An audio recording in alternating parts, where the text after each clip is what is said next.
ஏய், ரொம்ப நேரமா என்னத்தை அப்படி டைப் பண்ணிட்டு இருக்க? ஒரு யூடியூப் வீடியோக்கு கமெண்ட் பண்ணிட்டு இருக்கேன்.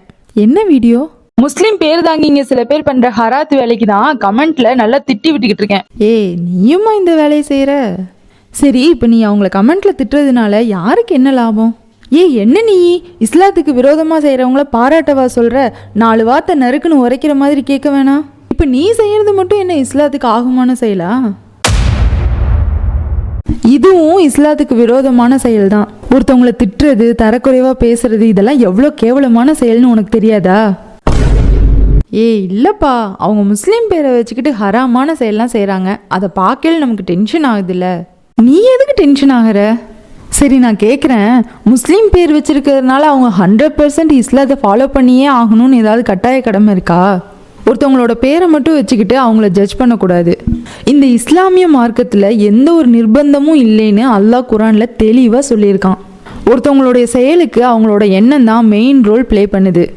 அவங்களுக்கு இஸ்லாத்தை ஃபாலோ பண்ண விருப்பம் இல்லைன்னா அவங்களுக்கு எப்படி இருக்கணும்னு தோணுதோ அந்த மாதிரி இருந்துட்டு போட்டோம். அது அவங்களோட பர்சனல் லைஃபு. அதில் தலையிடுறதுக்கு யாருக்கு எந்த உரிமையும் கிடையாது. இது நான் உனக்கு மட்டும் சொல்லலப்பா, நான் இதை பொதுவாக தான் சொல்கிறேன். நானும் சில வீடியோ கமெண்ட்ஸ்லாம் பார்த்தேன். நிறைய பேர் இப்படி தான் கேவலமாக திட்டிலாம் வச்சுருந்தாங்க. இன்னும் நிறைய பேர் இப்படிலாம் கமெண்ட் பண்ணி வச்சுருந்தாங்க. அல்லாஹ் உன்னை மன்னிக்கவே மாட்டான், நீ எல்லாம் நரகத்துக்கு தான் போவ, நீ எல்லாம் முஸ்லீமே கிடையாதுன்ட்டுலாம் கமெண்ட் பண்ணி வச்சுருக்காங்க.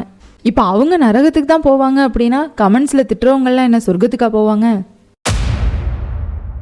இஸ்லாத்துடைய கொள்கை கோட்பாடுகள்லாம் குரான் ஹதீஸில் ரொம்ப தெளிவாக இருக்குது.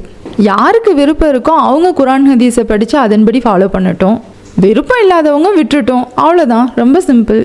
இங்கே பாருப்பா, இஸ்லாத்துக்கு மக்கள் சாரசாரியாக வர்றதுனாலையும் இல்லை இஸ்லாத்தை ஃபாலோ பண்ணாமல் போகிறதுனாலையும் இஸ்லாத்துக்கு எந்த ஒரு உயர்வோ தாழ்வோ கிடையாது.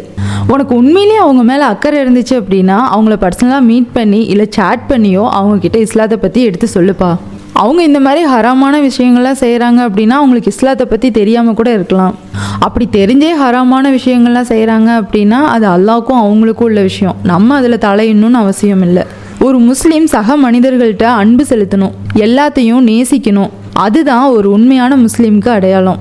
அதை விட்டுட்டு இப்படி திட்டுறதுனால நீ தான் அதிகமான பாவத்தை சேர்த்துட்டு இருக்க.